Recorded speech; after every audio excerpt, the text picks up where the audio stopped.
Comrades, I'm Suhas Paranjpe, one of the trustees of the Shankar Brahme Samaj Vidyan Granthalaya, which is co-hosting this program today. First of all, I welcome you to the 2026 Dr. Sulbha Brahme Memorial Program.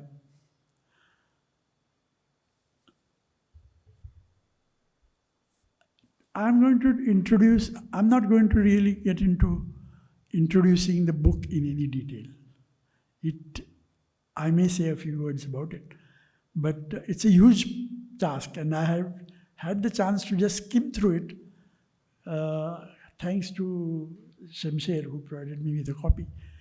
But I think the editors themselves will introduce the book. I am going to spend some time on introducing, on providing some sort of an introduction to Dr. Sulbha Brahme, the person in whose memory we are all gathered here today.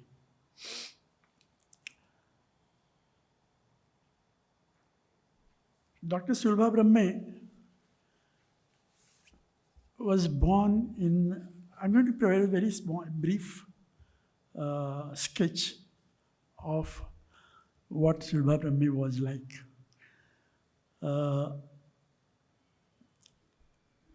She was born in 1932 and she passed away in 2016.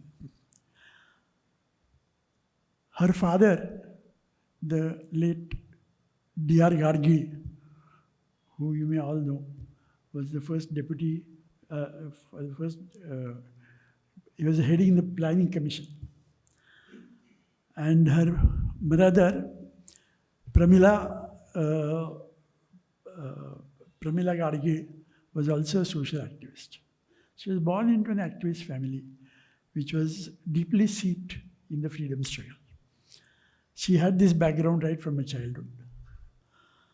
Later on, she, after doing her graduation from SP, she went on to do her doctorate from the Gokhale Institute, and later her postdoctoral studies from the London School of Economics. Early in her life, she became a Marxist, and that commitment to Marxism was then a lifetime commitment which she took up.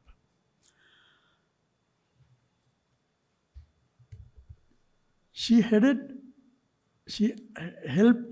headed a number of institutions, helped set up a number of institutions, as well as organizations.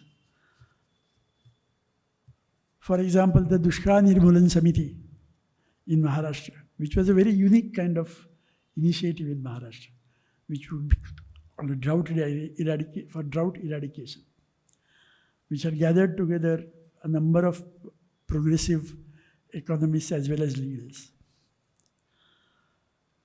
She also was associated with the women's movement.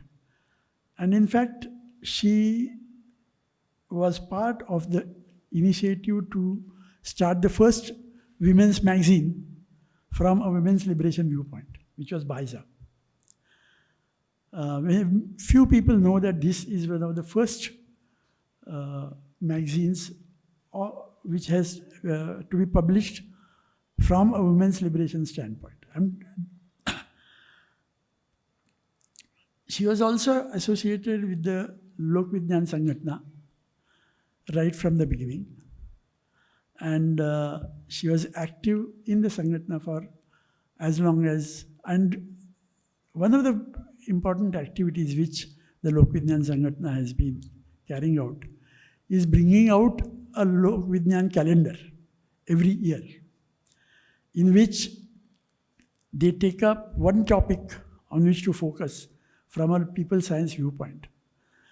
And they have, for the 12 months, they have information about people, scientists who have worked on those issues, and a separate issue on that. Well, there are many things which one can say about, but this, and I'm not going to list many more of her accomplishments and the positions that she occupied and that sort of thing, because nothing can really give you an idea of the kind of passion with which she was supporting the movement. In fact, what we find is that she devoted all, from the day that she became a Marxist, and she continued to be so, she devoted all her spare time to work which would support the movement, either directly or indirectly.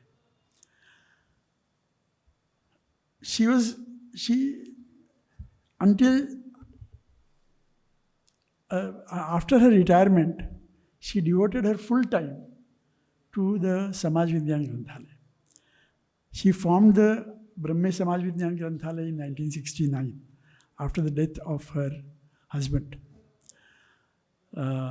It started as a small library, but the main objective was not just the library, but the activity which took place around it.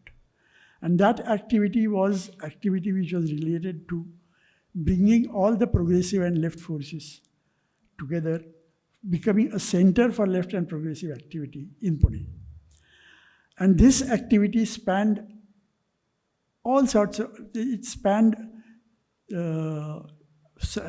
cultural issues to economic issues to every topical issue that you could think of. In fact, if we look at the number of organizations that she has helped start, and now which have now already been on their own, they are now on their own feet, they would run into 10s and 20s.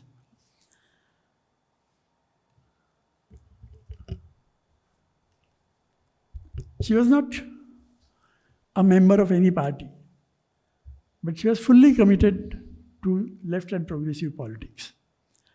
And because of that, she could bring together many people into different kinds of issue-based fronts, which she formed. She was very active in the Jaitapur struggle. She was very active in the Enron struggle. Both these are very important in the whole history of Maharashtra. Enron as well as Jaitapur.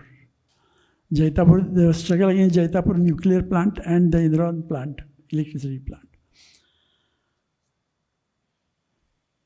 Her unique character was that she combined scholarship with simplicity. In her writing, she concentrated on making the content of her writing accessible to the field activist. That was her main concern. But at the same time, it did not lose the rigor of academic discipline which it had. This is a very rare combination. She has published about 60 pamphlets in her lifetime, apart from the other books, academic work which she has done. And those 60 pamphlets are all still relevant, which is a very interesting phenomenon. Because, for example, some of the issues which she had talked about are now becoming more and more topical. For example, with respect to oil, she had always questioned dollar trade. And we now, after this whole situation where the US has now gone on a rampage, now we are thinking of delinking ourselves from the dollar trade and having a separate digital currency with the EU and all those things that we are talking about. This had been flagged by her right since the 70s she has been writing about it. The same thing goes for many of the things which came later. For example, on educational mediums. She has also written extensively on farmers, on the issue of globalization and how it affects farmers, and also at the same time on how we can have a different pathway in to solve the agrarian problem. The thing is that, as we always talked about it, that the third world countries, or the so-called third world countries, or the post-colonial societies, are plagued by a double kind of problem. They are plagued by the lack of development as well as the effects of development, both of them. And we have to handle these matters simultaneously. And that is what she did whenever she did write. She never wrote without offering some sort of an alternative, some sort of a way out of what she was talking about. This was a very important thing from the point of view of the activists. And this became her hallmark. Unfortunately, she passed away suddenly in 2016 on the 1st of December. That's unexpected. She had made a will in which she donated all her property to the Granthalaya. However, that will is being questioned, etc., etc. And what we have been trying to do in the Granthalaya is to live up to her expectations, what she expected from the Granthalaya. How far we have succeeded is another thing. We have, within our difficulties, we are trying to perform not the same role, but a similar role by bringing together different people, different currents of progressive thought, and offering them a platform, offering them a chance to meet and to propagate their ideas, to put them forward. And this, I think, is something which is one of the most important things that we need at this point of time. That brings me to the issue that we will be discussing in the program. She had always had the agrarian sector and its problems and farmers as a center of all her writings, I would say all her writings. And I can imagine the kind of excitement and the passion which she would have felt had she been alive when the farmers' movement was happening. It would have been a source of great solace to her that the farmers have come together and had, for more than 1 year, have defied the most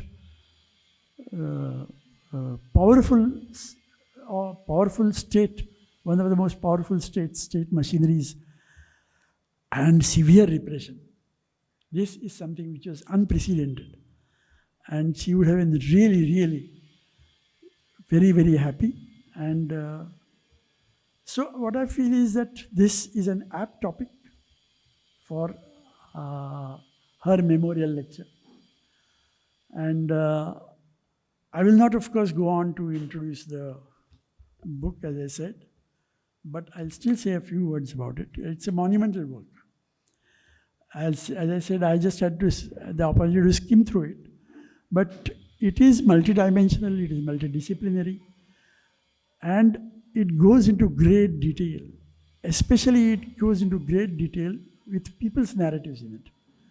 That is also another important aspect of the book. And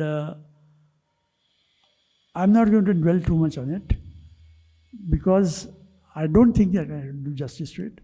I'll leave it to the editors of the book to introduce the book itself.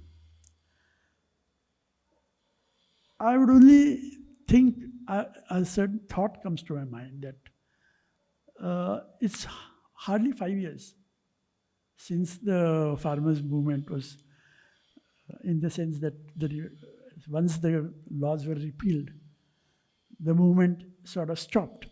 It's only 5 years. But yet, it is now becoming history. We are looking at it as history, as something, not as something live, which is something happened. It's not something live. We are looking at it as history. And of course, it offers a lot of insights.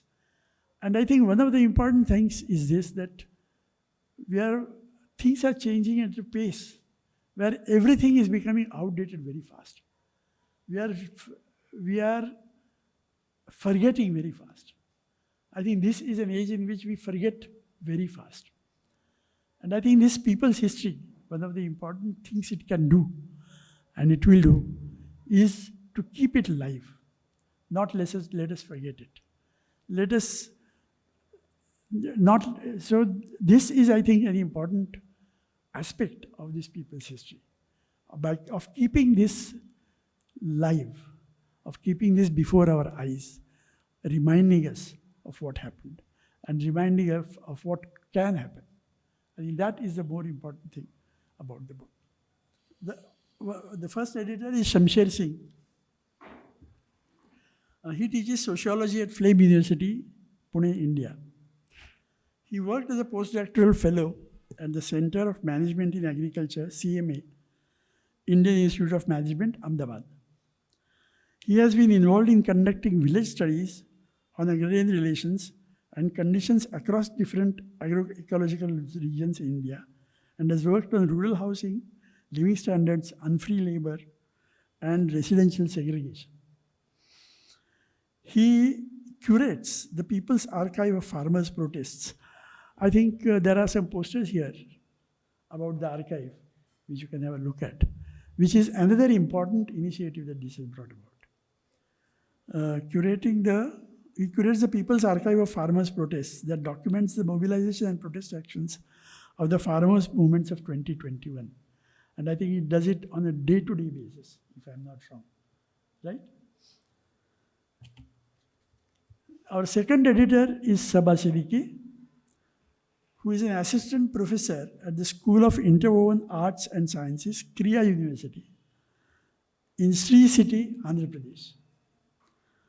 She received her doctorate from the University of Manchester and is currently honorary research fellow there.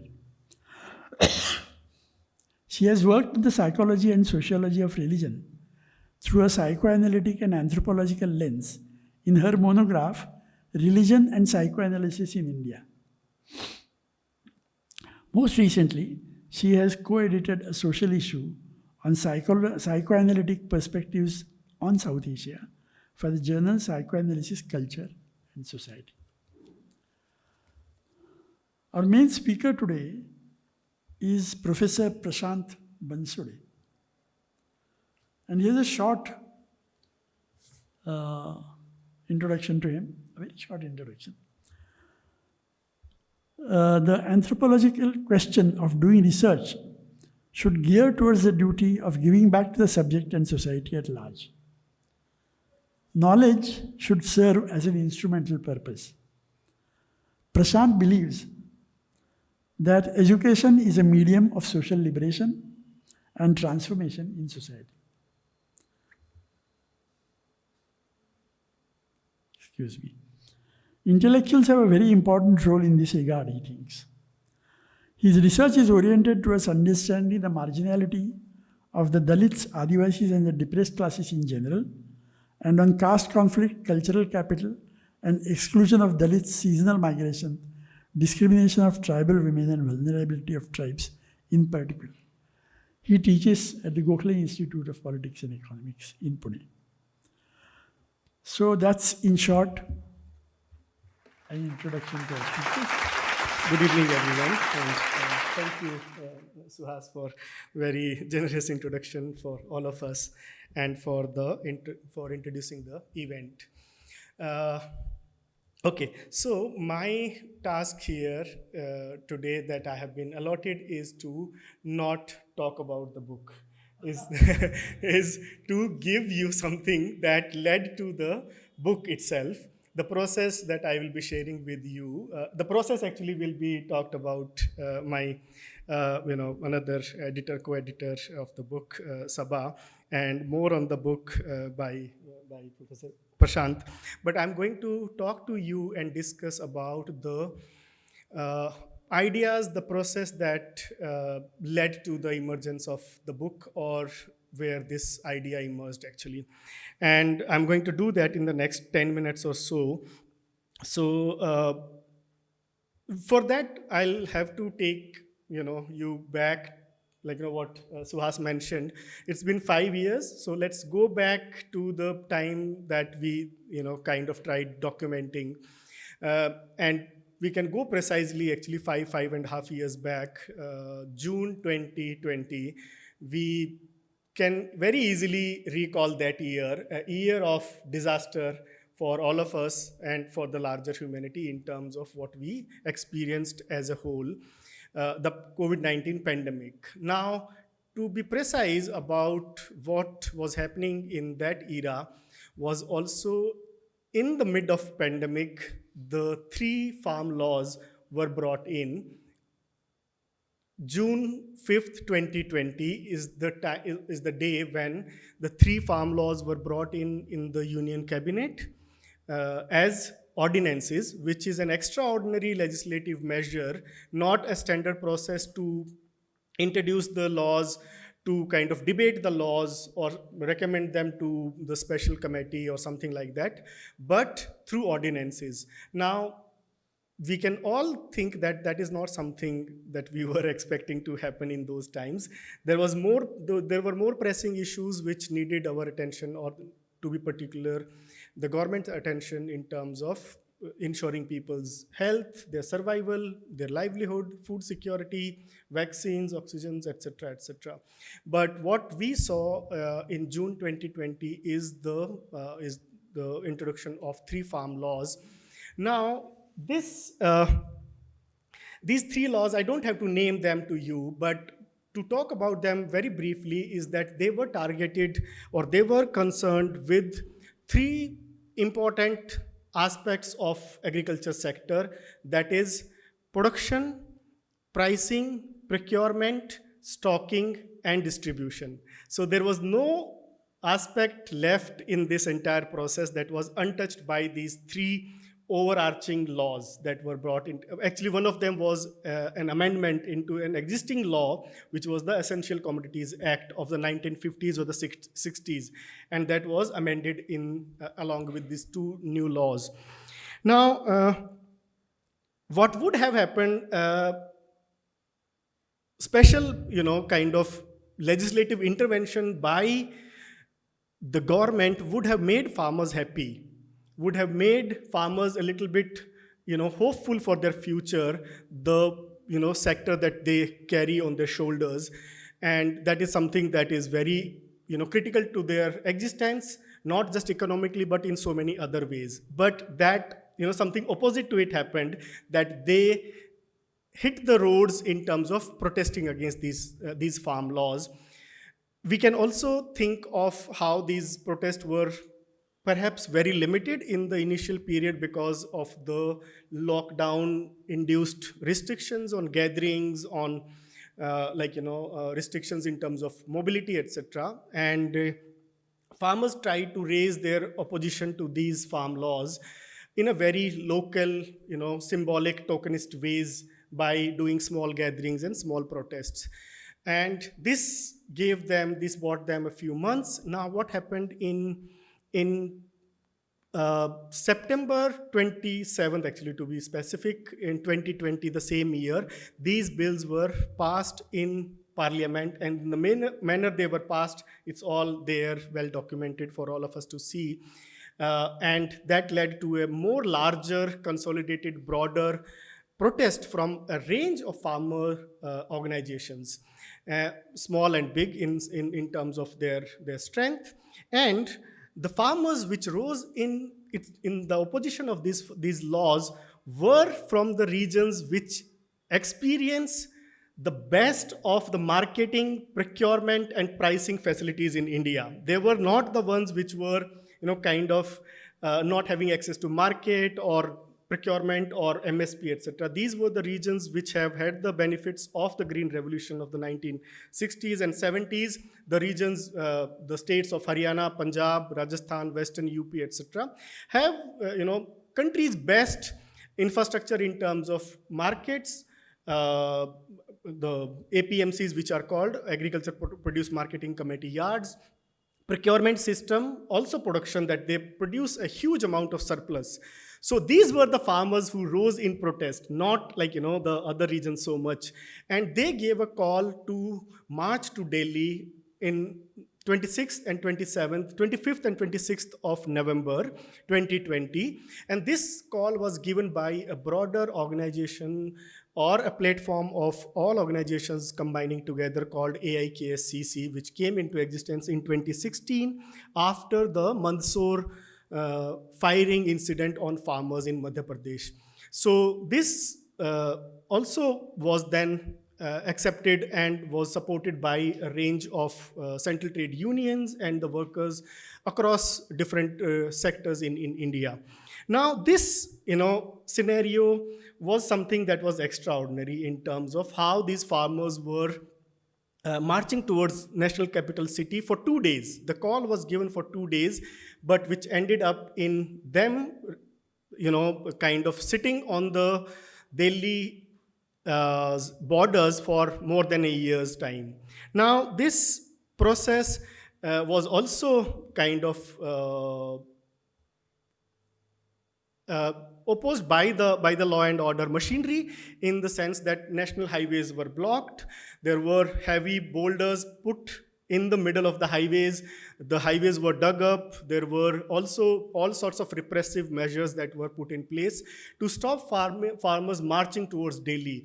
Now, this led to an even more anger and farmers, even those who were perhaps not so much interested or knowing about the march, getting together and combining their force and multiplying it in terms of removing these physical obstacles, and they enabled them. From farmers from the neighboring state Haryana came to support farmers who had started from Punjab, and they cleared these physical obstacles on the way, and they reached the borders of Delhi on 26th. Some reached on 27th, and the Delhi was then at that point in time was surrounded from different entry points were blocked. That is the Singhu border, Tikri border, which is on NH9. Then later on, the farmers from Rajasthan came and they were stopped at Haryana and Rajasthan border.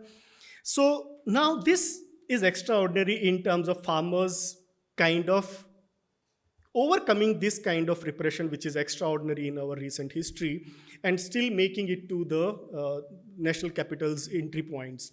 Now, how we got engaged with this process is that I actually have a kind of personal interest in this, which is that I come from an agricultural household from the state of Haryana, and the concerns which farmers were dealing with were also very immediate to our lives, livelihood, and the future that agriculture has for all of us. So I had an interest in studying agriculture, as Suhas mentioned in my introduction, but I have never academically studied mobilizations or movements for that matter. I had interest in following movements and mobilization for another reason, but not academically that much. But this was the time that something extraordinary was unfolding in front of our eyes, and the village I come from was not very far from one of the borders, which is Tikri border, and we saw a huge amount of excitement from the communities in that region who are marching towards Delhi and who are at least going and exercising or extending their support and solidarity to the farmers who had come from Punjab. So in that process, we also had, in those times, those who had the luxury to, kind of had the work that can be done from homes, which was called work from home. So we were fortunate to have those kind of jobs which could happen without putting yourselves out in the COVID-19 risk, etc. So I started documenting this movement from an interest that can be understood for its dimensions, it can be understood for its character, that what is it that, a lot of scholarship was coming in the sense that it is a rich farmers movement, it's a traders, movement, it's an Artiyas movement, it is a commission agents-led movement and all that. So to develop a better understanding of its character and its, its dynamics, what happened is that I started documenting the process on day-to-day basis to kind of understand what was the actual scale of this movement. And this documentation at the end of few months had a huge repository of events, of mobilizations, of protest actions that were documented in real time on daily basis. So it was easier to cross-check the validity, the authenticity of those events, because one could just see it and cross-check and rather relying on second-hand reporting or something like that. Because a lot of these reports were put out or publicized by the social media handles of the unions themselves, some of the leaders, and some of the people, those who were live reporting from the grassroots. So I took help of all these platforms to kind of come up with the documentation, which later on, with the help of some of the people from those who are, some of them are here in this room, some are not here, my friends from Pune Collective and other organizations who kind of suggested, and in fact Sabha was also the one in the beginning who pointed out that this can be a documentation which others can access. So we end up developing an archive, which was mentioned to you by Suhas, to kind of preserve exactly the memory of these times, to fight against forgetfulness, to fight against that is something can be forgotten. To make that happen, then we went on to put out this material, design a website which went into hands of professional web developers, and Ajra who also happened to be part of our larger community, was instrumental in making that happen. So now that website building and making this as a resource available in public repository now has existed for the last 3 years as a website which we call People's Archive of Farmers Protest, in short form PAFP.in. And some of the posters that you can see in this hall, which would look like this is a scanner which you can, QR code which you can scan, and it will take you to the website as well as the social media Instagram handle, which we have been very actively managing in the last 3 years. Our students who work with us on some of these topics have a keen interest in following the latest updates, not just about the anything that is happening in the sector of agriculture. So each week they have posts coming out on this Instagram, and now we have more than 110, close to 110 posts related to the farmers, mobilizations, events, and other kinds of developments related to the agriculture. So this is my brief introduction to the context in which the idea of this book emerged, and this process was kind of supported by a lot of people who we are very who were very generous in terms of their support to make this happen. And this is something that led to making it a more not just an event repository based documentation, but also an academic exercise, a scholarly document which can inform our times and the times to come about this historic mobilization and the movement. So I would like to conclude here my part by thanking Shankar Brahme Samaj Vidyan Granthalaya, our friends from Pune Collective and our friends from Pagdandi Bookstore, who have been very supportive of making this event happen. And then I now leave it to my fellow editor to talk about the book itself. This is something that I thought can help us to understand the process. And if some of you are interested, you can of course take these handouts which are there at the stall there, which also has our book at the end of this hall. So thank you very much. So I'd like to thank the organizers, Shankar Brahme Samaj Vidyan Granthalaya and the Pune Collective for organizing and holding this discussion.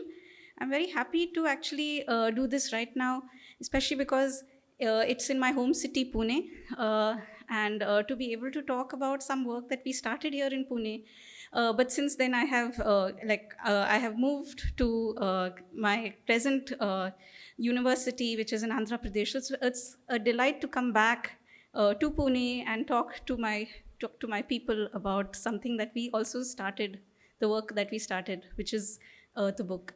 So it is that the protests did get over by the end of 21. By January 2022, we had started discussing what, like how do we what can we do what can we do about this book. And I think I would like to take one moment before, in fact, the COVID-19 pandemic, which was the CA-NRC protests that happened right before the pandemic. And they were another moment where we saw a large uprising of people. And again, Delhi was, as usual, a place where we could see that struggle out. And while at its height, we could see like the mobilization around it, COVID-19 also struck. And it seemed to me so difficult to think that an invisible virus is going to stop the progress or stop the mobilization, because soon after we saw the CA-NRC protests come to a close as basically the lockdown took over the country. And so there was, for instance, I remember feeling so extremely discouraged, seeing those protests, not because of state violence, which of course was there, but because of, the pandemic itself. But within the same year, we saw basically the farmer protests, the farmers movement picking up the thread, talking about, of course, the agri laws, taking that, but also taking forward, I think, the spirit that we had seen in the CA-NRC protests. We saw some mobilization that seemed to be completely organic and picking up steam.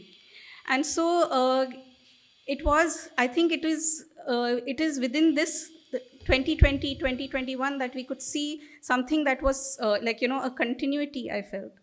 And at that time, as Shamsher said, he was creating an archive, which became the website PAFP.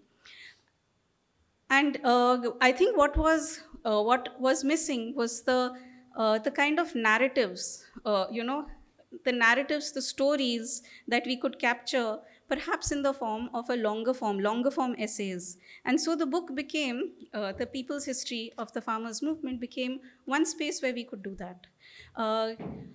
Right from the beginning, we thought of putting together a book where we could bring together details about the protests. And I think there are two reasons for that. One is because protests are incredibly there are spaces where there is so much passion, and there is so much people put so much of their hearts into that, and so to be able to capture that would also be then a source of inspiration for people to come back to later, to see that passion. The other thing is, as we saw with the CA-NRC protests, that very quickly something can be hijacked, a narrative can be changed, it can be turned around. In fact, we started calling it a people's history in 2022 itself. Now it is 5 years later, but we were sure that we want to capture a history before it can be rewritten, and we wanted to write it with the people who, writing, incorporating the voices and ideas of people who had participated in it.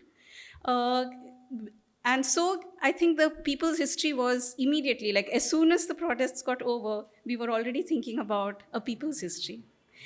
One thing that went in the process of writing this book was, we asked our contributors to keep a granularity in their analysis, which is to say that we were asking them to keep as much of detail they could on a very small, like a micro focus. So for instance, concentrate on Punjab or Haryana, concentrate on how music production might have happened, or concentrate on, for instance, a chapter on the Sikh diaspora.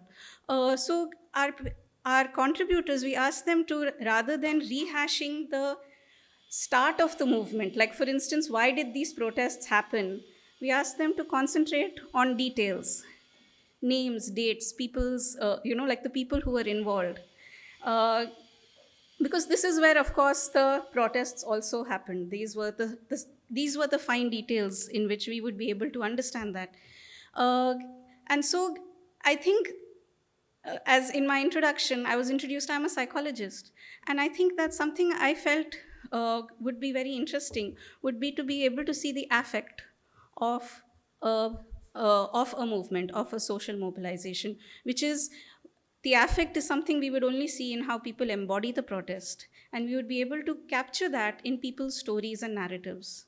And so several, as we worked with our authors, and eventually we have 15 papers, but perhaps we were working with far more than that. We were working with perhaps double of that as contributors, uh, double of those essays. We were trying to ask our authors to think about how they would bring those finer details, the voices of people, the experience of being part of that protest.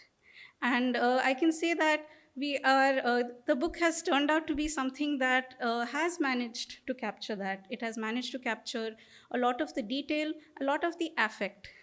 I think that as a psychologist, I feel like to be able to write about something that is experienced but is not said is very difficult. It's very difficult to put into words. How do we capture the emotion? How do we capture the moment of being there?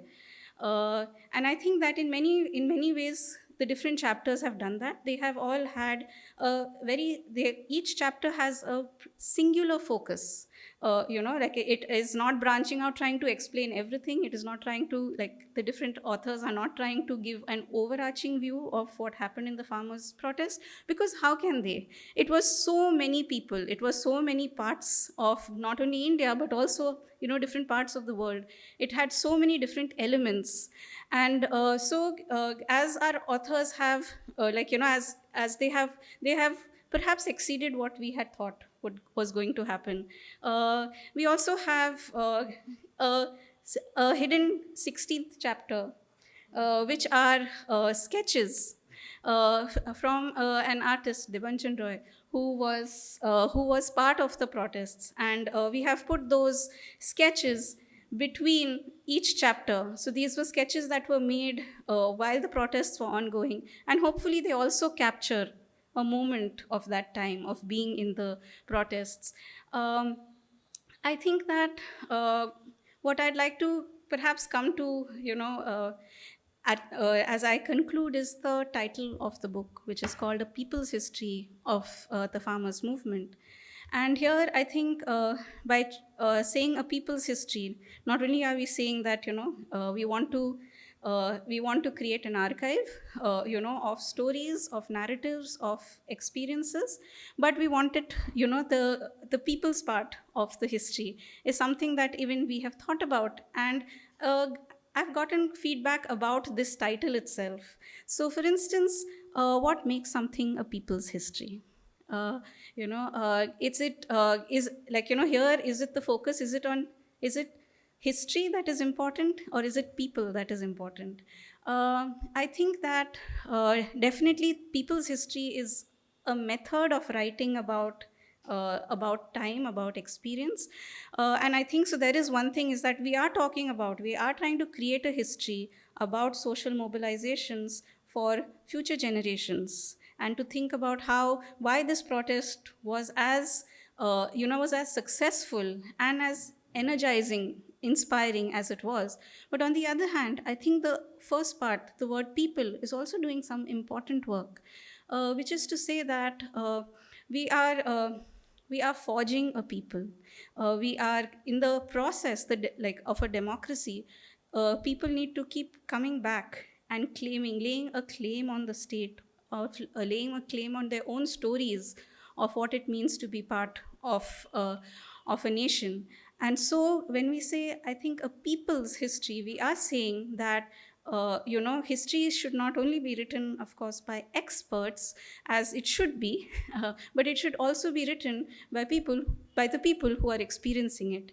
And it is in that recounting, in that process of memory that we will also be forging the people of our nation today. And so I think that in the title, the word people and history does two different work, but together they do a lot more. Thank you. Okay, at the outset, I would like to thank Suhas and the organizers for giving me this opportunity to speak on this book, especially the Shankar Brahme Samaj Vignan Granthalaya and the Sulba Brahme Memorial program. So I'm very happy to be here because there is a connection between Gokhale Institute and the family here, and I could recall some of the memories in which I have very briefly met Sulba Brahme and had some few interactions. And as he said that unfortunately she passed away in 2016, and I joined this institute in 2010. So besides this, I'm happy, I could see, connections between, Gokhale Institute, between, this library and the work of this memorial, and also, Gokhale Institute, formation of the Gokhale Institute by Professor D.R. Gadgil, and which is I feel it is rooted in empiricism, more of empiricism, and then maybe relook at theory, economic theory. I don't know whether we do it that seriously, but Gokhale Institute is still rooted in the tradition of empiricism with D.R. Gadgil's kind of vision to the institute. So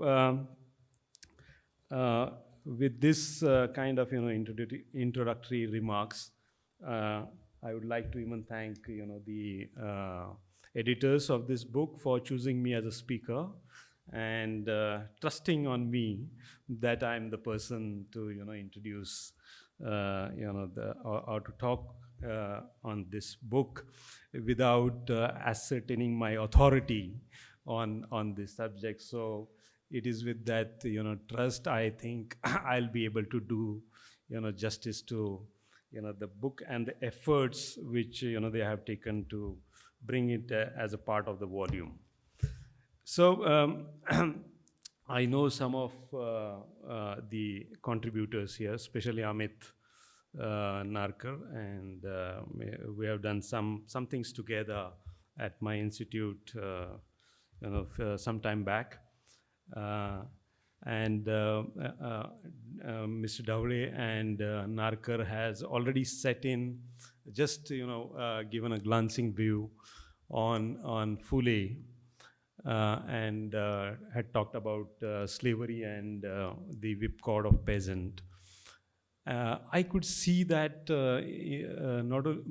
Maharashtra has this kind of tradition of protest and even archiving very seriously. So I could say that the people's history or the archives of people's protest is what Phule has started long back in Pune itself, where you see slavery and the whipcord of peasants, where Phule not only used to write, but he used to sing his chapters in front of peasants, and that actually led for many mobilizations in Maharashtra. And it went more radical also, in a sense that most of the peasants has took to violent struggles with the Shetji and the Bhadji alliance. So I find this book as one of the efforts which goes these kind of tradition, and Maharashtra has the tradition of farmers protest and different variants of farmers protest since Phule's time. So I would take a bit, deep dive into, although Shamsher has not, talked on the book because he has left it to me and both Sabha. So I would like to talk on this book with a note that it is one of the most, I would say, a daring act in which, putting, this, people's protest at the center stage, okay, at the political center stage, where, the freedom of expression of academicians is, I would not say compromised, but, people, academicians themselves would not like to, express themselves as the way they want. Okay, so this book, therefore, is a people's archive, which is so important in a sense to question the authority of the electoral polity. Okay, I'm saying it's an electoral polity. Okay, I'm not saying it as a democratic polity in a sense where academicians and most of activists would not express themselves freely. So it is in that sense I would see that there is this book is extremely important in terms of archiving people's protest. So the book, as you see, it's titled as A People's History of the Farmers Movement 2020 and 2021, edited by Shamsher Singh and Sabha Siddiqui, published by Routledge in 2025. So it has 273 pages. So this is part of the formality, but there are 15 chapters and there are 26 contributors to this volume. So I would begin with the editor's chapter, which is titled as "Why Do We Need a People's History of the Farmers Movement?" So this book first questions why do we need such kind of history, documentation of this history. So as the editors themselves have said, this is against the 3 farm laws in 2020 which was introduced, and this struggle you could find in a post-independence time, and maybe post 90s, you could find that this is the largest and the longest rural struggle in the recent history of India. I'm sure they are saying that it's a people's history because it is a process of archives, or it's an archival process. It's not that history of some past, but it is a archival process, and therefore I think the contributor, the editors are saying it's a people's history. So in total, it is an anti-farm law movement which comprises big and small farmers organization, which is supported by the workers and the trade unions, and basically it is hitting back at the or hitting at the neoliberal agenda, and therefore it is a very significant moment, because after 1990s, post 1990s, you have such kind of mobilization at national level, which is coming up from different parts of the country and different sections, including big and the small farmers, with many organizations coming together. So therefore they are saying it's a historical moment which needs to be documented and archived. So it is a process of recording and comprehending even the victory of masses. They are saying it's a victory of masses when this these laws are repealed, all the 3 laws after the this protest. So people's history of movement, particularly this archiving, it privileges the standpoint of the protesters. So it doesn't privileges any standpoint of anyone else, but it privileges the standpoint of protesters. And this book especially is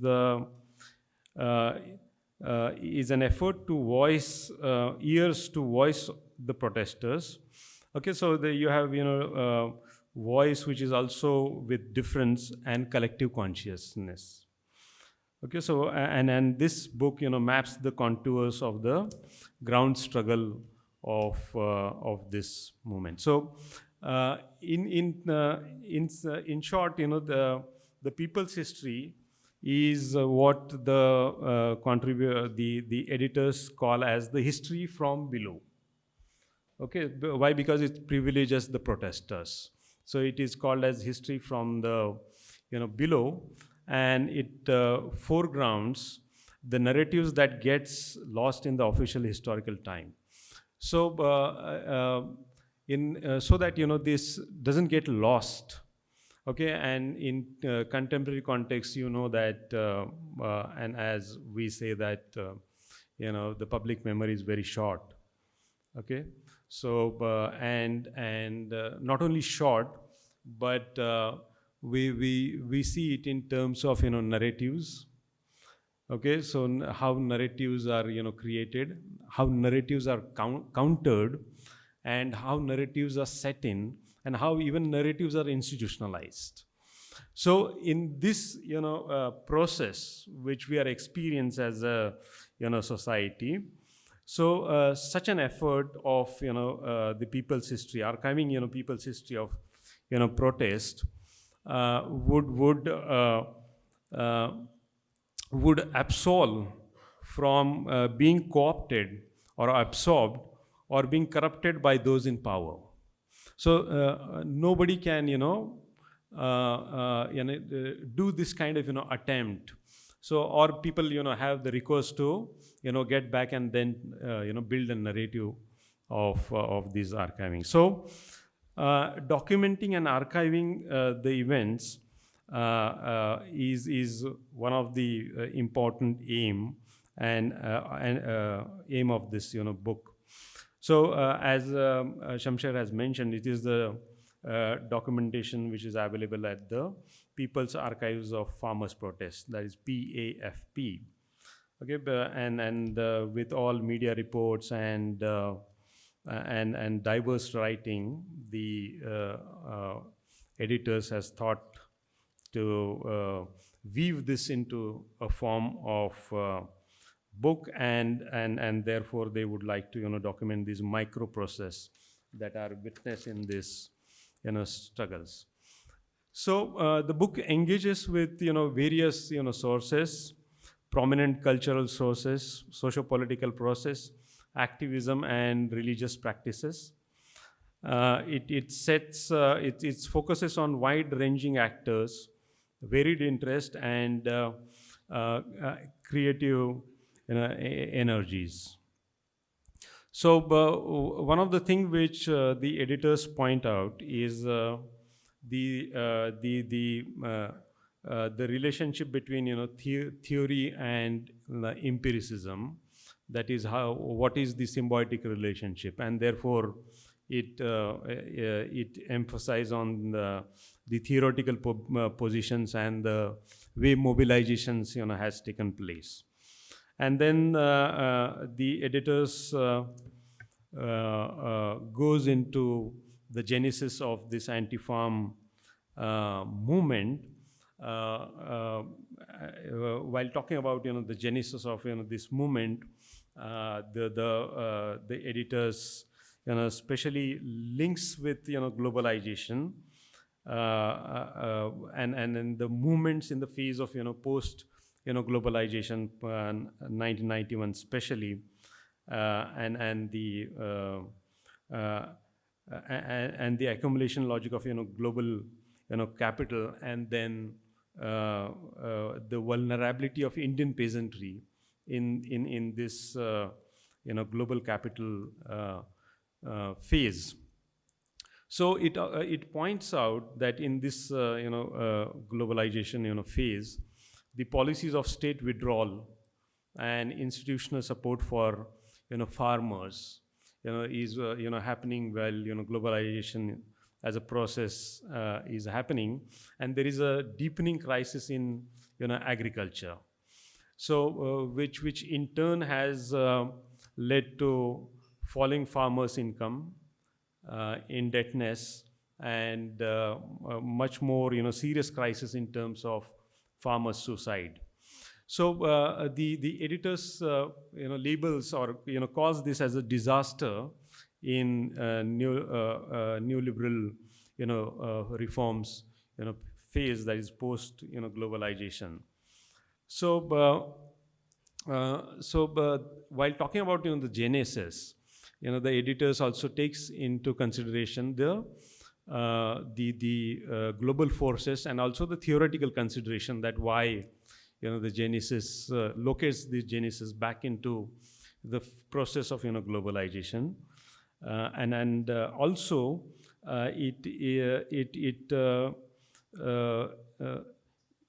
it looks from it also would like to root itself in the theoretical perspective of farmers movement, peasant movements, pre and post independence movements, and especially with reference to Dhanagre Gao, Kathleen Gao, Hassan Mukherjee, so which are important source of peasant revolts and mobilization.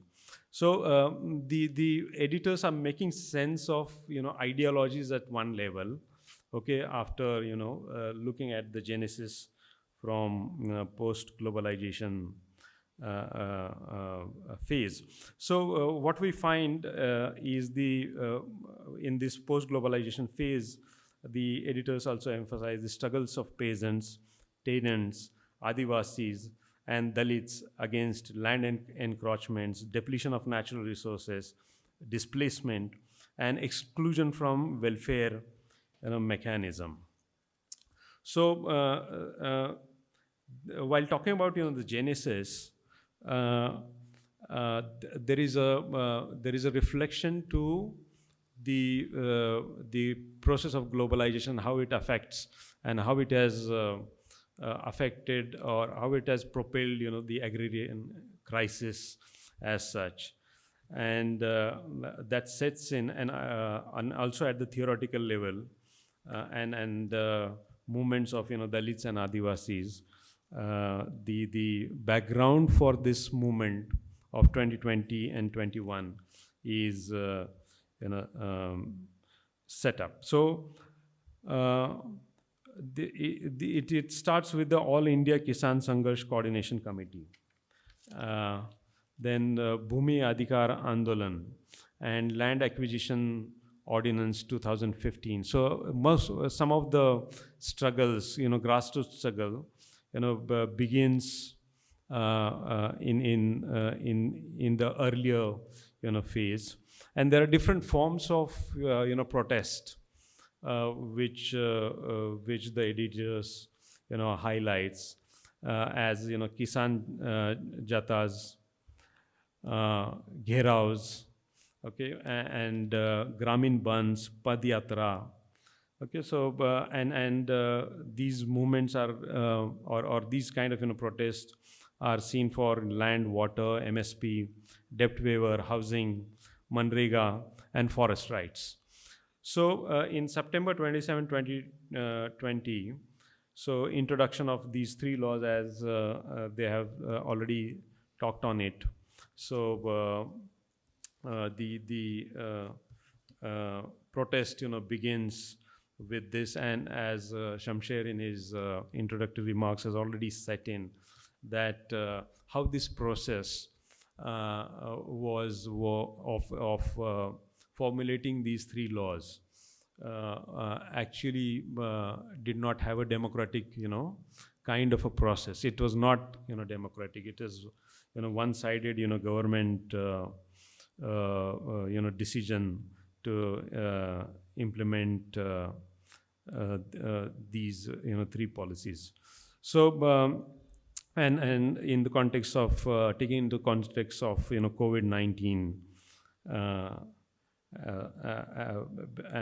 and then implementing this law. So later there is a formulation of this Samyukta Kisan Morcha, which is a 400 farmers organization. So so this movement, the editors points out that it takes two facets. Number one is that it documents and elucidate the dimensions of the struggle between peasants and government. And then second, they do not let disappear the conflict of classes and social divisions while underlining solidarity. So the book is, the editors are saying that this is more of a theoretical and empirically informed perspective.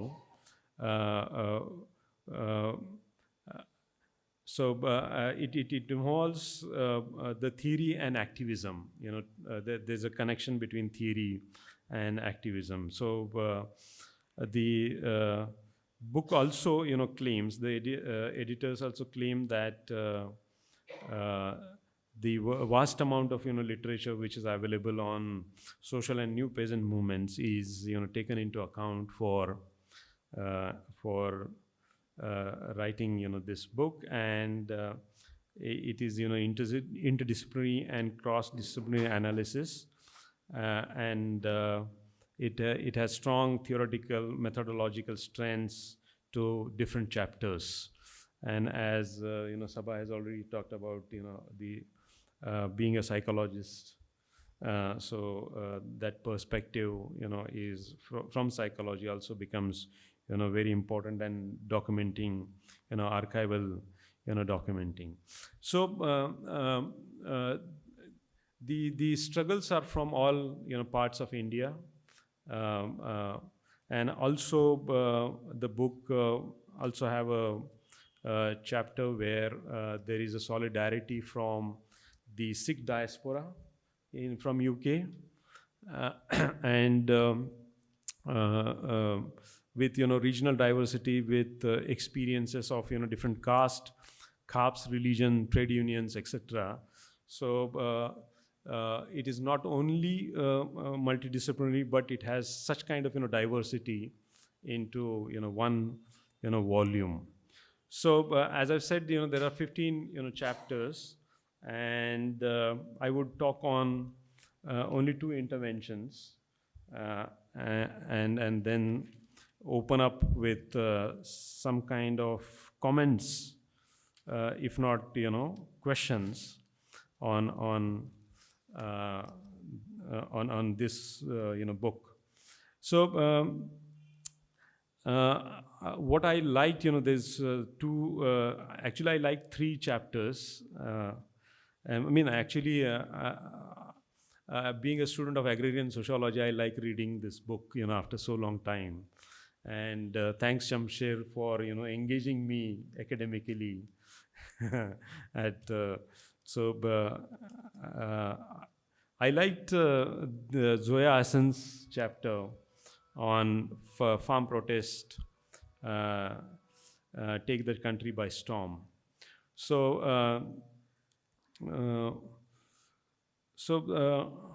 what I liked in this chapter especially is how these, she's arguing that how these protests have strengthened democratic action and people's movement, and she is saying it has strengthened democratic action in 2 ways.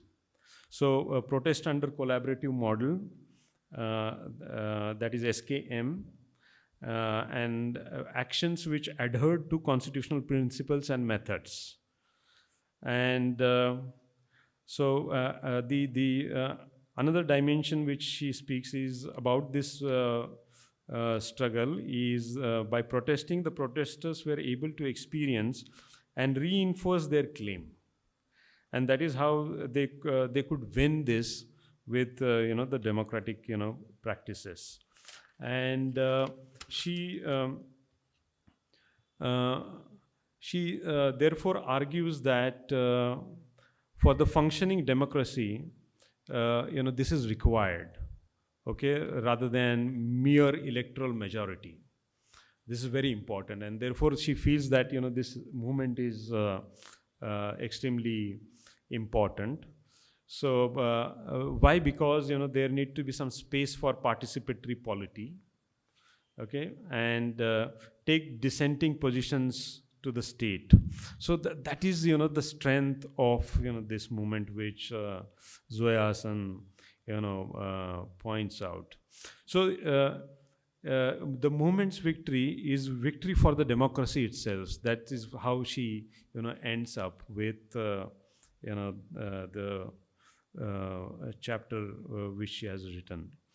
Then the another chapter 10 by Ashok Dhawale and Amit Narkar, the farmers' protest in Maharashtra. So that is what interest me, and I liked, and I would like to talk on this chapter specifically because I'm a student of agrarian sociology and particularly student of social movements that emerged from Maharashtra. So both of them gives a history of farmers' movement in Maharashtra and the radical movement in Maharashtra, which emerged from Satara, and then the Shetkari Sangatna in Maharashtra, and the Kisan Long March in 2018, and they are providing an insider's perspective to the movements. So both of them are saying that the SKM from Maharashtra has experienced variety of forms of protest, and they have documented what has happened in the vehicle rally from Nasik to Delhi, and Kisan Mahapanchayats in Mumbai, and then women's farmers conference and Kisan Bagh in Pune. So they are talking about the unity of various organizations of farmers, laborers, and urban and rural poor across the state, and how there was synthesized kind of interest of these in this in this movement. So understanding of dynamics of farmers' mobilization in a historical and contemporary context is provided in this book. That is what I feel. So another chapter which I like is of Sabha and Sarabjit, which is titled at "Lo Langar Tab De Rahe." Okay, so it talks about it reconceptualized the whole idea of langar and how for the langar, that how people have contributed themselves and how donations and other things came it from diverse context, regions, and then how this was so I like that chapter, very interesting. So also I like the chapter by Shamsher Singh and Paramjit Singh, which at the theoretical level is saying that this movement needs to be seen in terms of class character of movement, and both of them are emphasizing on the small, marginal, and the middle farmers, and even concerns of the rural laborers, so which they has emphasized. So they also have talked in terms of differing ideologies by, and many organizations with differing ideologies, which are against the neoliberal corporate agenda. So these are some of the chapters which I like from this book. Now I have some general observations on this book, and as a student of agrarian sociology and agrarian movements, I would like to place this in the context of agrarian movements and in agrarian sociology. So the book uses I would say that with the new social movements, this book can be seen or can be located in the theoretical framework of new social movements and a new farmers movement, which basically targets at the state and state policies. So these are typical new social movements which criticize the state and also look at state for some kind of welfare measures. Okay, so this book and particularly this movement, I feel that the tone of this book is moving towards more of the new social movements theoretical framework. I mean, they can correct me if I'm wrong, or they can have their own comments. So when I'm saying this, that it is a new farmers movement, and it's a contradictory kind of a position. Okay, you're against state, and you see the state as one source for welfare, welfare mechanism for the farmers. Okay, when you're saying debt waiver, when you're saying other protection measures for the farmers. Okay, so but it is in that context we see that we seek from the state. So out here in this, the whole issue of agrarian transformation, okay, or agrarian change, whether we can address the whole issue of agrarian change and transformation within the framework of this new social movement or the new farmers movement. And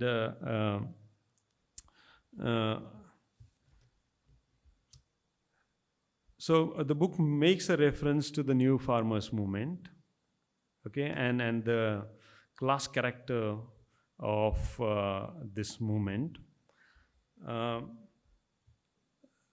So as a student of sociology, when you talk about the farmers as a class, okay,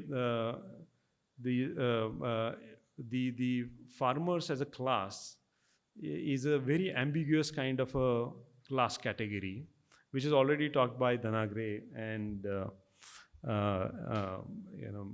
those who are engaged with Debel Singh Roy and others. So where the editors have taken into consideration the rural laborers, but at a theoretical level, do we consider all agricultural laborers as an ally of peasantry or the farmers? That is the main question, and this question is extremely important, whether the politics of transformation is possible or not. In that context, I find that this question is very important. The another important thing which I find, although the book and the authors have talked about the Dalits, Adivasis, and the marginalized sections and their concerns. And I have known about the Communist Party and the Kisan Sabha has already taken, Dalits and Adivasis, question. And recently we know that Ashok Daule's, march towards Mumbai, with it also, raises tribal land, question. But they have done it, but there's no mention in the book. Okay, that how they have, taken up, the different sections into consideration while, writing this. So I hope this is not a criticism, but just what you can emphasize more in terms of, the politics of, transformation. So so the Dalit, Adivasis, and even the gender, concerns. When, the communist movement itself has taken into gender concerns, but how do we, incorporate in terms of the diversity and talk about, inclusion at archival level and also at theoretical level when we talk about, larger, agrarian transformation. How do we, these are some of the, questions that I would like to pose to myself, not to the editors, while I, read this, book. So whether we go for calling this, movement as within the framework of, neo-Gramscian, of, Lucknow and Muffet, which, they have already talked in terms of having an dialogue with, similar interest groups, and then coming together for a, radical transformation. So although we can view this in form of, new social movements, but at the same time, can we take, neo-Gramscian, framework and then look for the larger context of, agrarian transformation. So I hope, if I've been a little bit critical, it should be seen in terms of the Marathi saying that Nindakache ghari asavi shezari. So I hope it is in that context. I don't see that there is some, criticism, but how we can, move ahead. So I thank, Suhas, I thank, Shamsher Sabha, and the Granthalaya for giving me this opportunity to share my ideas on this book. Thank you so much. Brief reflections on what you shared. I think that first of all, thank you for that in-depth reading of the book and of the things that we tried to do. I think that in hearing back, what you have said, we have done, it actually makes me realize connections that may not have actually, been something that, were apparent to me. I think that, yeah, that's okay. So I think I would really, there are many points that you said which I'm going to go back and think about, especially about, the conundrum of the new social movements, and how this, closer, so close. Okay, so, and about it being then a contrary position as to first making a demand on the state, and at the same time, the state being the, being the place where the rights will be given. So, and I think that to me is interesting. Perhaps I'd like to ask you, to elaborate a little bit on that, because I'd love to actually take that back, as to, like, for instance, could there be social movements where we do not have such a contrary position, that the contrariness of making a demand to the very to this, to the space from which, the problems are also arising. So I'd love to, pick your brain a little more about that. I think that, in fact, I think that the book, from the beginning, we had divided it into two parts in our minds. One was about, regional kind of analysis. So, which were, and those you can see have come up as Punjab, Haryana, UP, Rajasthan, Maharashtra, and the UK. And the other one was cultural analysis. So, and those come then in the second half. So, for instance, my paper on the langars, the two essays on music, the one on infrastructure and architecture, and also on the use of media in the protests. So I think when we were, so as you know, in these two parts, what I think we were doing was, on one hand, we were looking at, like, a specific regional focus to understand how, these caste class dynamics would perform in a certain region rather than generalizing them as something that could happen elsewhere. So there was, so for instance, that is, I think, what the authors that did regional analysis were trying to do, to showcase how this was happening in situ.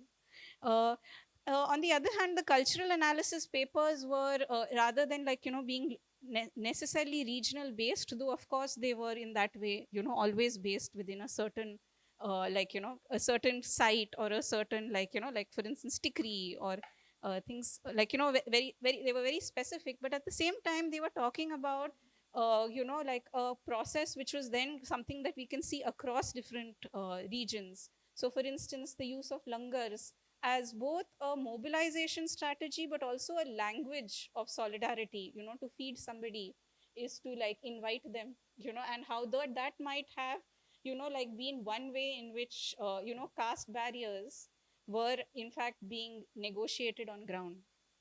And including, like, the paper on music making, song making by Kopal, and how women became at the forefront of that, came out of their houses to make songs and, like, perform them.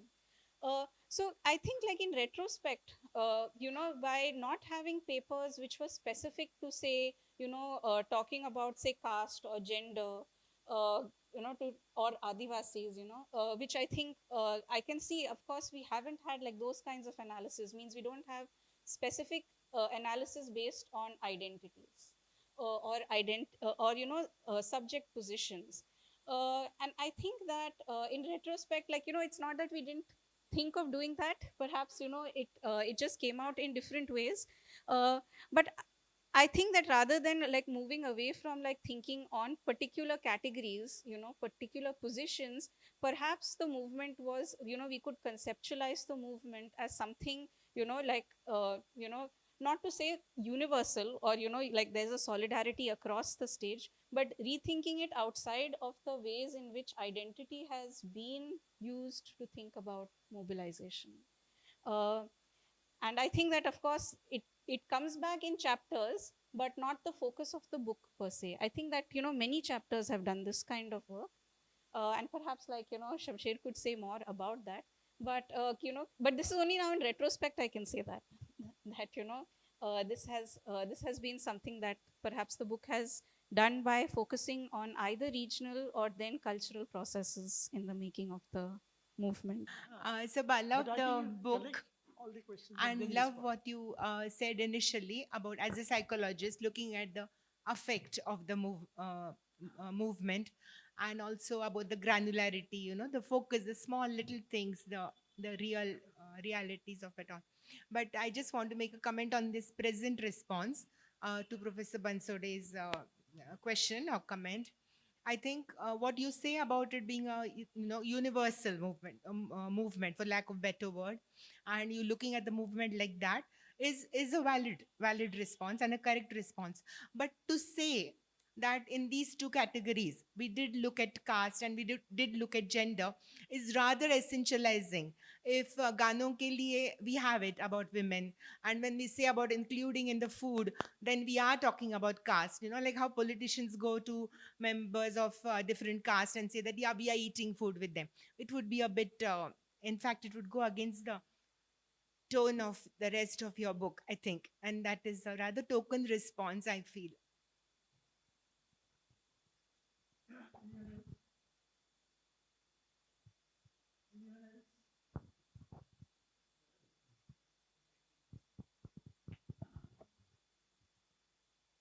So we have read and heard that during this agitation for about 2 years, deaths have occurred, and the number is varied from 200 to 500, 750. So my question is whether there is any reference in these essays or papers on the this occurrence of deaths and causes.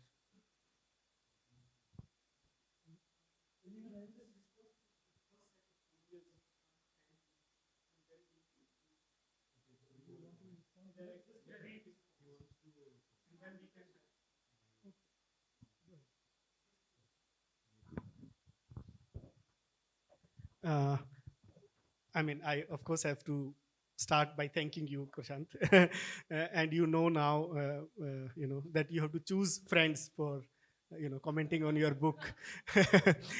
You have been really generous and kind to the book, and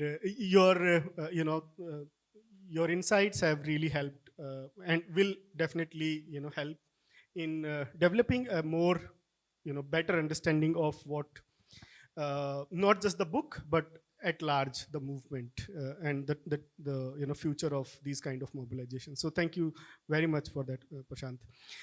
Just to pick from where Sabha left in her response to the state and this thing.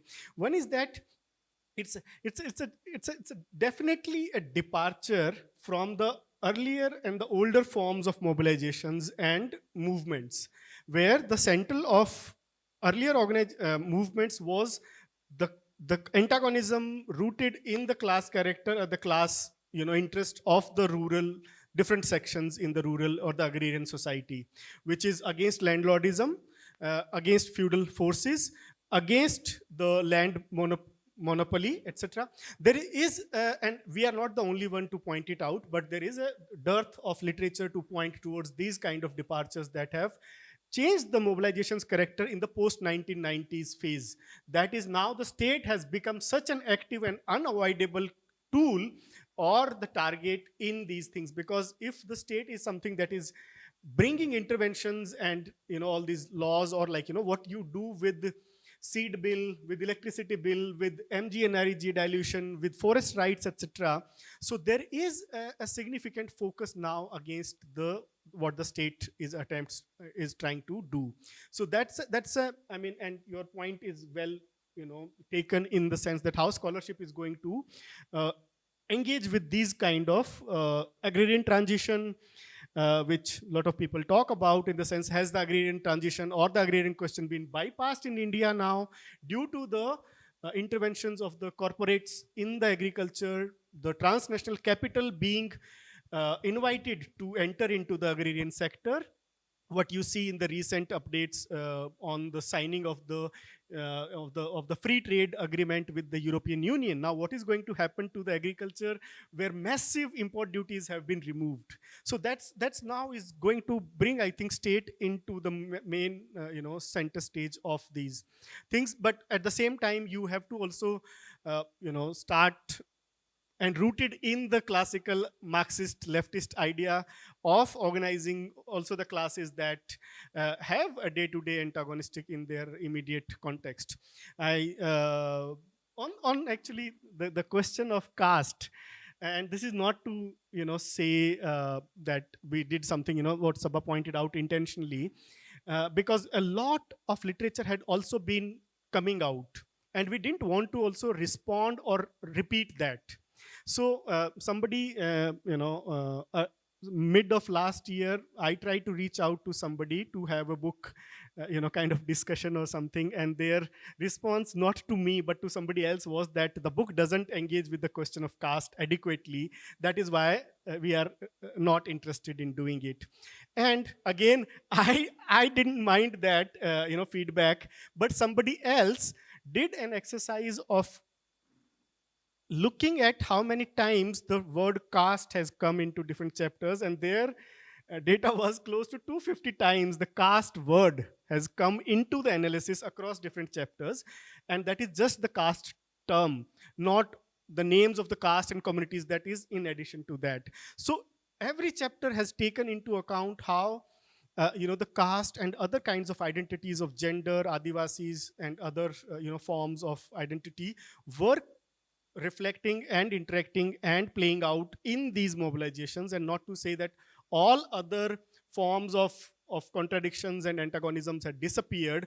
And somebody actually in another talk had said a very interesting this thing, and I can borrow it from them, saying that in the heat of the movement, not the movement, heat of the movement, other identities or other contradictions perhaps had taken a backstage, and had come together to unitedly fight this particular battle of the withdrawal of the farm laws, and rest can be worked out and it can go on to do that. So just to that. But yeah, I mean, yours comments have really helped us to, and will help to put it in a larger theoretical perspective. So thanks.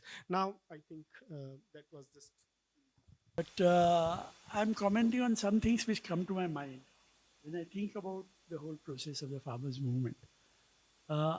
I think what is of value often what I would say is that the farmers' movement, I'm putting this as a proposition, was not not a movement for radical transformation.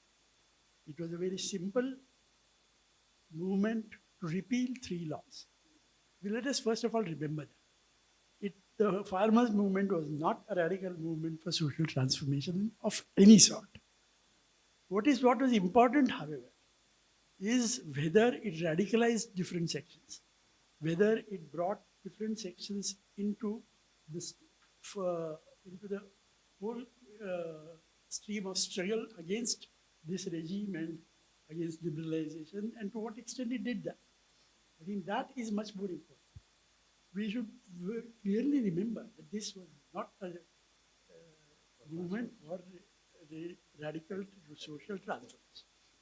So I think this is one more perspective, in that sense, the people's perspective of what kind of radicalization it did bring. Because everyone measures success. It was successful. So it was successful in repealing those things. But then those 3 laws were meant to protect and increase the entry of global capital and control of global. So on that count, what has happened? This is something which we need to really look into. Because when we say the movement was a success, yes, the movement was a success. But for that goal, the laws were for a certain goal. And what happened to it? The second and another one. I mean, movements are in some ways very selfish, in the sense that they want support and they garner support from wherever they can. And this was massive. The kind of support that this movement got was massive from all sections, different sections, and that is all described in your book. The issue of radicalization goes beyond that. The issue is also, and this is again a way of looking and inspecting what the material you have. For example, did it radicalize, for example, the SKM itself? Did SKM come to a more radical stand later out of this? Has that happened? I don't know. I would like to know. And for example, now we have a question of the labor codes. All the labor unions were in support of the farmers' movement. They participated in the movement. Now there is a question of these labor codes. Would there be a reverse solidarity from the farmers' organization out of the 400? Do we visualize such a thing? Because the labor codes need to be repealed as much as the farm laws. I think they're as bad as the farm laws. So in that case, is there a reverse solidarity of this kind? Because this, I think, is an issue which I consider important. What is the effect that it has had, the farmers' movement has had? And here again, the question is again of, has the approach to cast change because of the movement. Okay, they compromised. The, I know of instances where Dalits have compromised. There are murmurings, rumblings about. So I'm very sorry. I'm not used to this. I'm sorry. There were rumblings about different kinds of sections who were ready to put aside their demands so that this movement could be strengthened. And the SKM did it successfully. But subsequently, did the SKM or the constituent organizations, how did they act on the caste issue? Have they acted on the caste issue at all? Or have they simply accepted what is understood? All this is, of course, related to the single part of how radicalized did the movement, what was the effect of radicalization of the movement? I think this is not a comment on your book, but this is something which I think is an important thing to look at. And I don't know.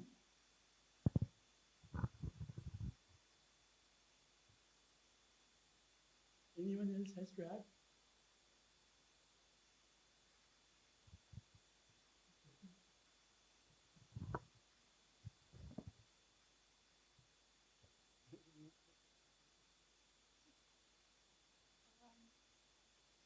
I think that I think perhaps just to go in order of the points, I think that, to the point to the person in the back, about essentializing. Yes. Essentializing, does this lead to an essentializing? I think that uh, on one hand, the book is a collection of those essays that made it to the finish line. So, on one hand, we did have we were trying very hard to get certain kinds of analysis, which, then did not end up in the book. So, and so having a gendered analysis was one of them, and a caste analysis was one of them. Uh, but the thing about when we what I'm saying now, and I'm saying this in retrospect, so I'm not saying that this was something how we planned the book, is to say that even a, a gendered analysis would need to then break up into the different ways in which this was acted on the ground, in different sites, and we would perhaps need a longer period to do that analysis than when we were doing the book. So we started the book immediately after the protests came to a they came to a close. That means in January of 2022 we started thinking drafting the book proposal. So I think the kind of the kind of analysis that is required of how these things might have happened in a multi-site kind of space was quite difficult, because we couldn't actually reach those papers. We couldn't get people to write those papers, including Shamsher has a paper on how, on the gendered nature of the farmers' protest. But so I'm saying something about I think that those are very important analysis, but they also require a certain a certain kind of attention or writing, which perhaps was not coming out by the time we were writing them. Yeah. But okay, since we are trying to think through now something that we have done, I think my response would actually be to try to think as to how did the particular kinds of analysis come out the way they have. And I think that uh, it is in the reconstruction of the book that perhaps my response is coming out in this way. But I feel like we were trying very hard to get analysis that could be produced quickly, means they were being produced 1 year after the protests, so in the year of 2022, after which book production took over, and it was out of our hands. But on the but on the other hand, we were trying to see that we ourselves and our contributors would stick as close to the ground as possible, and try to do those analysis. So in our conversations with contributors, we did quite a bit of like, saying like, okay, can you pull back, can you like, focus on this particular moment? Like we had a paper on the Green Revolution, and we were like, no, we want the Green Revolution to be the backdrop. We want the protests to be in the foreground. And so, so things like that. I think, but point well taken. That's, can I mention, that's Sabha's father here who asked the question. So I thought it will be appropriate that you answer that. Or you can talk, you talk it on the way back. Okay, so I mean, the questions I think I can take from Suhas. I can respond to those. One thing is, again, very substantial questions. Perhaps another book, now has to be written after what happened in 2021. Now it's been close to 5 years. So anybody who wants to volunteer here is, can approach. The thing is, SKM, I do see carrying forward the ideas and the solidarities and the concerns and the strategy that they adopted during the farmers movement in terms of making the farmers movement as an inclusive site, because of course, as you very correctly pointed out, that those who agitate, those who protest, etc., they are selfish people, of course, because they need a wider support, solidarity, all that to succeed. And this is something that SKM also did very successfully. They brought in a very wide range of rather otherwise conflicting forces, or unions or groups having very different worldviews, either on liberalization, either on social issues. Imagine CAPS. Some of you must be aware of the entities called CAPS in the north, and women progressive organizations coming on the same platform and helping the farmers movement. This, it can't be more like contradictory than this, but they sustained these kind of solidarities because they adopted the strategy of being open to all kinds of support that help them win this movement. Now I do see a kind of consistency in terms of SKM being radicalized and being also sustaining those demands, as 16 January was the day of resistance, where SKM came out in support, and they opposed the dilutions and the changes that has been made to the MGNREGA. They are opposing the labor codes.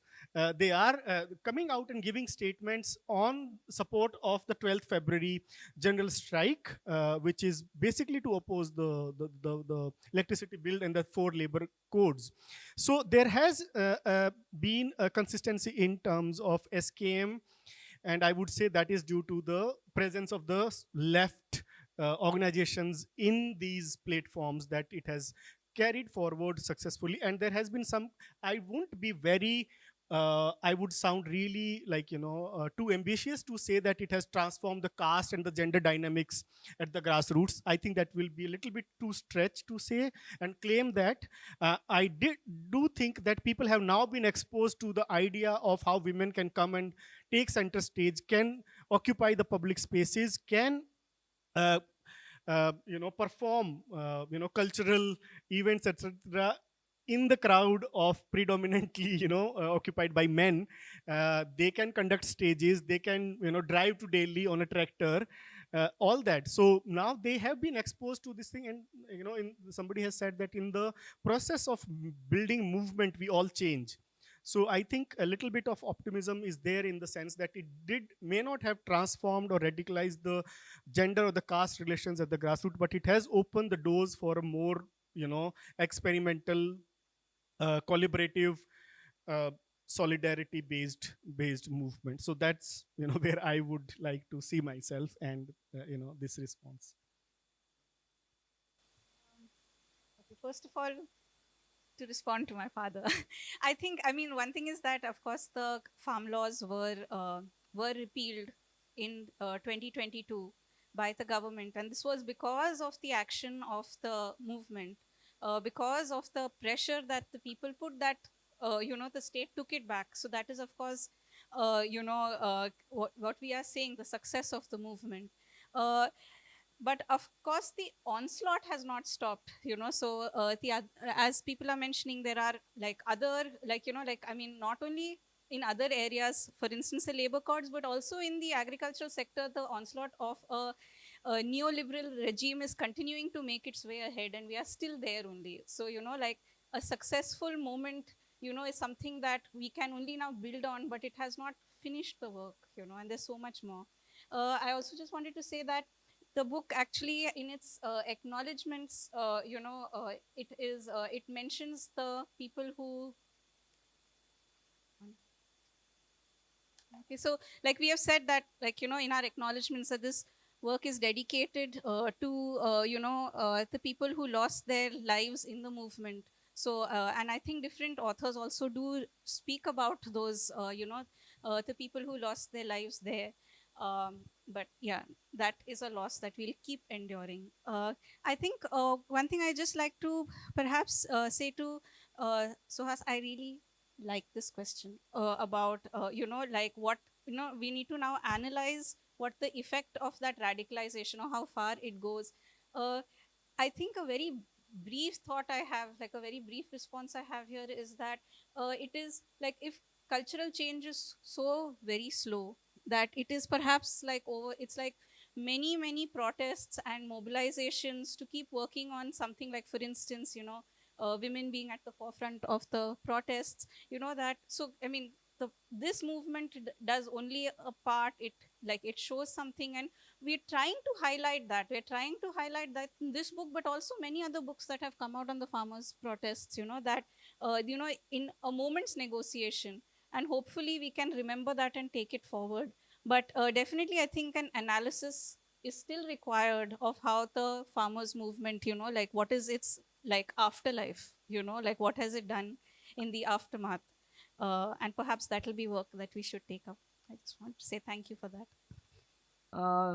मगाशी सुहासनी जेव्हा हे सुलभा Brahme memorial programme आणि सुलभाताईंचा आपल्याला परिचय करून दिला, तेव्हा उद्या सुलभाताईंचा जन्मदिवस असतो 2 तारखेला. आणि गेले काही दिवस इथे काही आमच्या उपस्थित मैत्रिणी पण आहेत.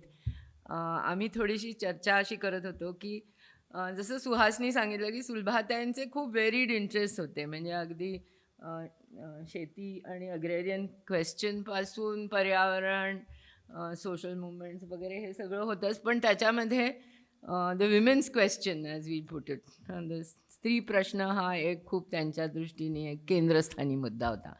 आणि म्हणजे माझी सुरुवातसुद्धा ह्या शहरामध्ये ज्या सगळ्या स्त्री चळवळीशी संबंध आला त्याच्यामध्ये त्यांनी आणि इतरांनी सुरू केलेली जी पुरोगामी महिला संघटना होती त्याच्यापासून झाला. आणि त्या काळामध्ये, म्हणजे हा साधारणपणे 80च्या दशकाची सुरुवात आहे, तेव्हा स्त्री महिला आंदोलनामध्ये बरेचसे जे चर्चा होती, डिबेट्स होते, त्याच्यामध्ये स्वायत्त स्त्री संघटना, राजकीय स्त्री संघटना असा बराच वादविवाद पण होता. आणि सुलभाताईंचं एक पुस्तक होतं, the material basis of women's liberation, which I still remember reading and being rather influenced by, because it really put the whole Marxist perspective on the women's question in a very concise way. आणि म्हणून थोडं आम्हाला असं वाटत होतं की आता स्त्री चळवळीमध्ये बरेच बदल झालेले आहेत. आणि एकीकडे आत्ताच्या आपण कॉन्टेक्स्टमध्ये जर का बघितलं तर एकीकडे ज्याला आपण मास बेस्ड मूवमेंट्स म्हणून त्या एका अर्थाने थोड्याशा कमजोर झालेल्या आहेत एकीकडे. दुसरीकडे वेगवेगळ्या संस्था, संघटना, थोडंसं फंडिंग, NGOज एक विशेष प्रश्नावर, म्हणजे आरोग्य असेल, शिक्षण असेल, किंवा काय म्हणूया आपण रोजगार असेल, अशा मुद्द्यांवर काम करताना पुढे आलेले आहेत. अर्थात मोठ्या प्रमाणात बहुजन, दलित, आदिवासी स्त्रियांमध्ये एक चळवळ आणि त्यांच्यामधून एक नवीन नेतृत्व, फक्त त्यांच्याच विभागाचं नाही तर एकूणच स्त्री चळवळीचं करण्यासाठी पण पुढे आलेलं आहे. आणि ट्रेड युनियन्समध्ये आत्ता जो विषय झाला की आता आपल्याला असं दिसतं की अंगणवाडी किंवा आशा किंवा या सगळ्या ज्या सरकारी योजनांमध्ये काम करणाऱ्या स्त्रिया आहेत त्यांचा एक खूप मोठा चळवळीचं पण एक आपल्याला योगदान गेल्या काही वर्षांमध्ये दिसतं. आणि हे सगळं गेल्या 20, 25, 30 वर्षामध्ये स्टेट आणि त्याची संबंध नवउदारवादी धोरणं एकीकडे, दुसऱ्या बाजूला जो वाढत असलेला सगळा धर्मांध सगळा प्रवाह आहे आणि आपण ज्याला ब्रॉडली आयडेंटिटी पॉलिटिक्स म्हणू, या सगळ्या संदर्भात हे घडतं आहे. आणि म्हणून आम्हाला असं वाटलं की सुलभाताईंचा म्हणजे सुलभाताईंनी ज्याचा नेहमीच पुरस्कार केला त्या मार्क्सवादी दृष्टिकोनातून आपण ह्या सगळ्या घडामोडींकडे कसं पाहतो, कसं आपण त्याचं विश्लेषण करू शकतो. आणि त्या संदर्भात असंही आहे थोडंसं की महाराष्ट्रामध्ये आता ह्या प्रश्नाबद्दल फार कमी डिबेट पण होत आहे.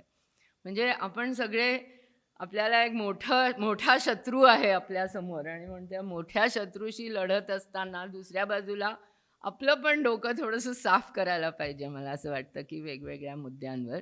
आणि म्हणून सुलभाताईंच्या नावाने इथे एक स्त्री काय म्हणूया संसाधन केंद्र अशा स्वरूपाचं आपण सुरू करावं असा आम्ही एक प्रस्ताव मांडलेला आहे ट्रस्टीजकडे आणि त्यांनी तो स्वीकारलेला आहे. आणि पुढच्या काही दिवसांमध्ये आमच्यापैकी सगळ्याजणी भेटून चर्चा करून त्याला एक स्वरूप देण्याचा प्रयत्न करणार आहोत.